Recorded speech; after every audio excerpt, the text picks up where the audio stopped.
शीतला अष्टमी व्रत कथा। बसोड़ा शीतला अष्टमी व्रत कथा।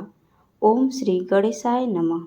एक बार शीतला माता ने सोचा कि चलो आज देखूं कि धरती पर मेरी पूजा कौन करता है, कौन मुझे मानता है। यही सोचकर शीतला माता धरती पर राजस्थान के डूंगरी गांव में आई और देखा कि इस गांव में मेरा मंदिर नहीं है और ना ही मेरी पूजा होती है। माता शीतला गांव की गलियों में घूम रही थी। तभी एक मकान के ऊपर से किसी ने चावल का उबला पानी नीचे फेंका। वह उबलता पानी शीतला माता के ऊपर गिरा, जिससे शीतला माता के शरीर में फफोले एवं छाले पड़ गए। शीतला माता के पूरे शरीर में जलन होने लगी। शीतला माता गांव में इधर उधर भाग भाग के चिल्लाने लगी, अरे मैं जल गई, मेरा शरीर तप रहा है, जल रहा है, कोई मेरी सहायता करो। लेकिन उस गांव में किसी ने शीतला माता की सहायता नहीं की। वहीं अपने घर के बाहर एक कुम्हारन महिला बैठी थी। उस कुम्हारन ने देखा कि अरे यह बूढ़ी माई तो बहुत जल गई हैं, इसके पूरे शरीर में तपन है, इसके पूरे शरीर में फफोले पड़ गए हैं, यह तपन सहन नहीं कर पा रही है। तब उस कुम्हारन ने कहा, हे माँ, तू यहाँ आकर बैठ जा, मैं तेरे शरीर के ऊपर ठंडा पानी डालती हूँ। कुम्हारन ने उस बूढ़ी माई पर खूब ठंडा पानी डाला और बोली, हे माँ, मेरे घर में रात की बनी हुई राबड़ी रखी है, थोड़ा दही भी है, तू दही रबड़ी खा ले। जब बूढ़ी माई ने ठंडे ज्वार के आटे की राबड़ी और दही खाया तो उसके शरीर को ठंडक मिली। तब उस कुम्हारन ने कहा, आ माँ बैठ जा, तेरे सिर के बाल बहुत बिखरे हैं, ला मैं तेरी चोटी गूंथ देती हूँ। और कुम्हारन माई की चोटी गूंथने हेतु कंघी बालों में करती रही। अचानक कुम्हारन की नज़र उस बूढ़ी माई के सिर के पीछे पड़ी तो कुम्हारन ने देखा कि एक आँख बालों के अंदर छुपी है।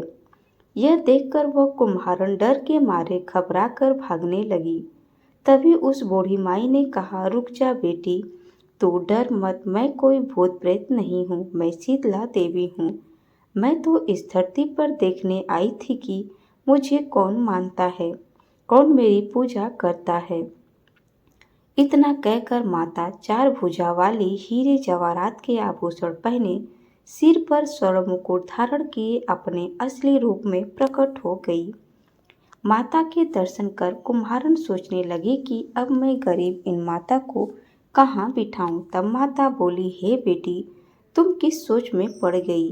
तब उस कुम्हारन ने हाथ जोड़कर आंखों में आंसू बहते हुए कहा, हे माँ, मेरे घर में तो चारों तरफ दरिद्रता बिखरी हुई है, मैं आपको कहाँ बिठाऊं। मेरे घर में ना तो चौकी है, ना बैठने का आसन ही। तब शीतला माता प्रसन्न होकर उस कुम्हारन के घर पर खड़े हुए गधे पर बैठकर एक हाथ में झाड़ू दूसरे हाथ में डलिया लेकर उस कुम्हारन के घर की दरिद्रता को झाड़कर डलिया में भरकर फेंक दिया और उस कुम्हारन से कहा, हे बेटी, मैं तेरी सच्ची भक्ति से प्रसन्न हूँ, अब तुझे जो भी चाहिए मुझसे वरदान मांग लो। तब कुम्हारन ने हाथ जोड़कर कहा, हे माता, मेरी इच्छा है अब आप इसी डूंगरी गांव में स्थापित होकर यहीं निवास करें और जिस प्रकार आपने मेरे घर की दरिद्रता को अपनी झाड़ू से साफ कर दिया है, ऐसे ही आपको जो भी भक्त होली के बाद की सप्तमी को भक्ति भाव से पूजा कर अष्टमी के दिन आपको ठंडा जल, दही व बासी ठंडा भोजन चढ़ाए, उसके घर की दरिद्रता को दूर करना एवं आपकी पूजा करने वाली महिला का अखंड सुहाग रखना, उसकी गोद हमेशा भरी रखना। साथ ही जो पुरुष शीतला अष्टमी को नाई के यहाँ बाल ना कटवाए, धोबी को कपड़े धुलने ना दे और पुरुष भी आप पर ठंडा जल चढ़ाकर, नारियल फूल चढ़ाकर परिवार सहित ठंडा बासी भोजन करे, उसके काम धंधे व्यापार में कभी दरिद्रता ना आए। तब माता बोली, तथास्तु, हे बेटी, जो तूने वरदान मांगे हैं मैं सब तुझे देती हूँ। हे बेटी, तुझे आशीर्वाद देती हूँ कि मेरी पूजा का मुख्य अधिकार इस धरती पर सिर्फ कुम्हार जाति का ही होगा।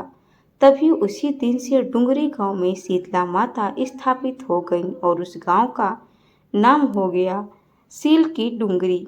सील की डुंगरी भारत का एकमात्र मुख्य मंदिर है। शीतला सप्तमी के दिन यहाँ बहुत विशाल मेला लगता है। शीतला माता की जय। दोस्तों, आपको हमारी यह वीडियो कैसी लगी हमें कमेंट में ज़रूर बताएं। वीडियो अच्छी लगी हो तो प्लीज़ इसे ज़्यादा से ज़्यादा लाइक शेयर सब्सक्राइब जरूर करें। Thanks for watching my video. धन्यवाद। शीतला माता की जय।